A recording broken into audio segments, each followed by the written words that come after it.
মানবজাতি গঠনের শিক্ষা ও সহায়ক শিক্ষার ভূমিকা পর্ব 216।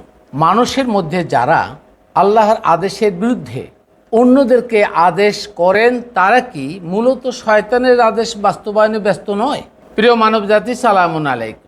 রব্বি আউযুবিকা মিন হামাযাতি শায়াতিন ওয়া আউযুবিকা রব্বি আন ইয়াহজুরুন। আল্লাহর যে আদেশ কোরআনের মাধ্যমে মানবজাতির জন্য জানিয়ে দেওয়া হয়েছে তা হলো মৌলিক বা ফান্ডামেন্টাল আদেশ, যা মানব জাতি অক্ষরে অক্ষরে পালন করতে বাধ্য, অর্থাৎ মানব জাতির জন্য এটা ফরজ।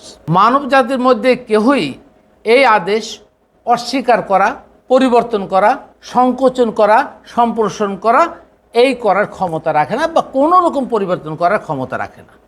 এমনকি আমাদের রসুলের আগে যে সকল রসুল ছিলেন বা আমাদের রসুল সহ কোনো রসুল আল্লাহর আদেশের কোনো পরিবর্তন করার ক্ষমতা রাখতেন না, এটা স্বতঃসিদ্ধ।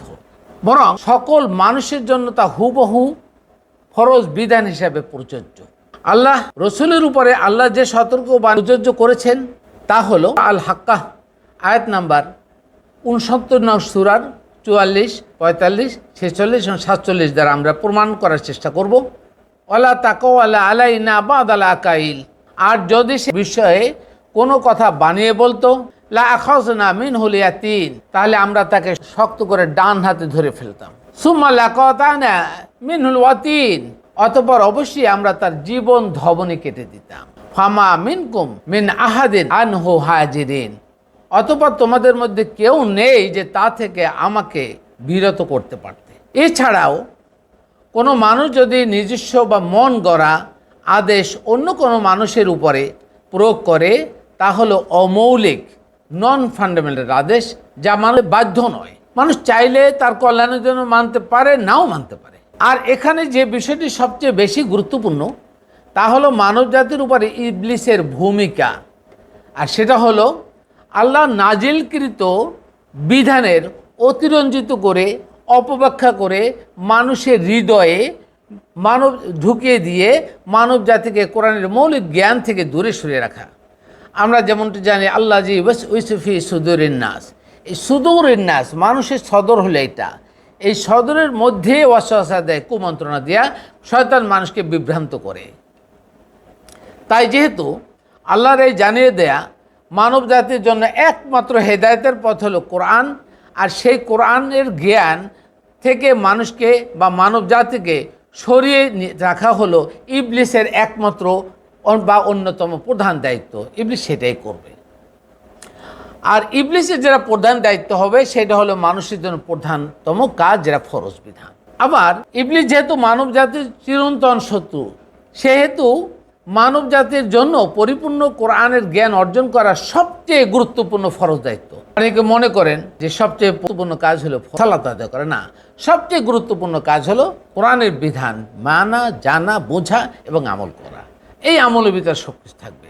সুতরাং মানব জাতি যখন যে মুহূর্তে কোরআনের মৌলিক জ্ঞান থেকে দূরে সরে যায়, ঠিক সেই মুহূর্তেই আল্লাহর এই মৌলিক জ্ঞান অর্থাৎ কোরআনের জ্ঞান অনুসরণ না করার জন্য ইবলিসের দাসত্ব গ্রহণ করে, অর্থাৎ তখন তিনি আর মুমিন থাকে না। কোনো মানুষ যদি আল্লাহর দাসত্ব, আল্লাহর জ্ঞান, আল্লাহর বিধান এর পরিবর্তে যদি ইবলিসের জ্ঞান অনুসরণ করে, এই মুহূর্তে তিনি আর মানুষ হিসাবে তিনি মুমিন থাকে না, সে বেঈমান হয়ে যায়।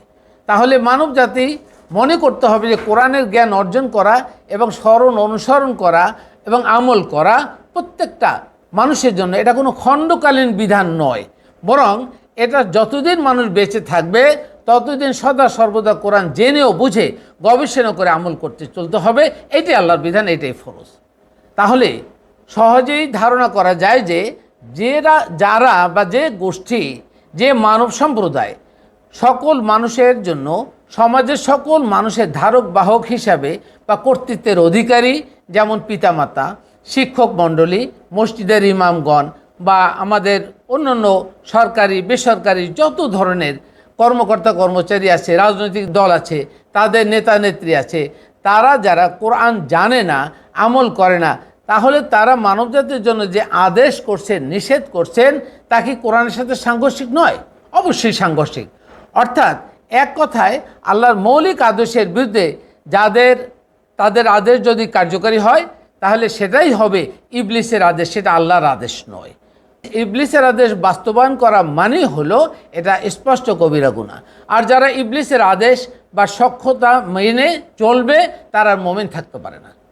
সুতরাং মোমেন থাকাটা এটা কোনো স্থায়ী একটা বিধান নয় যে আপনি সবসময় মোমেন থাকবেন। আপনি যদি ইবলিসের প্ররোচনা থেকে, ইবলিসের ওয়াসওয়াসা থেকে দূরে না থাকতে পারেন, তাহলে আপনি মোমেন থেকে যে কোনো সময় খারিজ হতে পারেন। সুতরাং আমাদের এই কথাগুলো অনেকটা সাংঘর্ষিক সমাজের সাথে, কারণ সমাজের সাথে অধিকাংশ আলেমগণ বলে থাকেন এই দোয়া পড়লে, এই সূরা পড়লে, এইটুক দোয়া করলে, এই আমল করলে চালিয়ে জান্নাতে যাবেন। না ভাই, কোরআন এটা কখনো বলে নাই যে আপনি চালিয়ে এইভাবে জান্নাতে পারবেন। কোরআনে যা বলছে সেই সতর্কবাণীটা আমরা দিচ্ছি, আপনি চালিয়ে জান্নাতে যাবেন। হ্যাঁ, জান্নাতে যাওয়ার যে পথ আছে, আল্লাহর দাসত্বের পূর্ণ শর্ত জেনে বুঝে জান্নাতে যাওয়ার সুযোগ। এছাড়া কোনো একটা সাবজেক্টে ভুল করলেন, কোনো একটা সেক্টরে ভুল করলেন, ফেল করলেন, আপনার জান্নাত হবে না। প্রত্যেকটা সাবজেক্টে পাস করতে হবে। আর এখানে পাশের মার্ক কিন্তু শতভাগ, 99% পাস করলেও হবে না, সেটা তওবা করে পরিপূর্ণ করতে হবে। আল্লাহ হাফিজ। জাফর আহমেদ, রিসাউদ্দিন ইসলাম।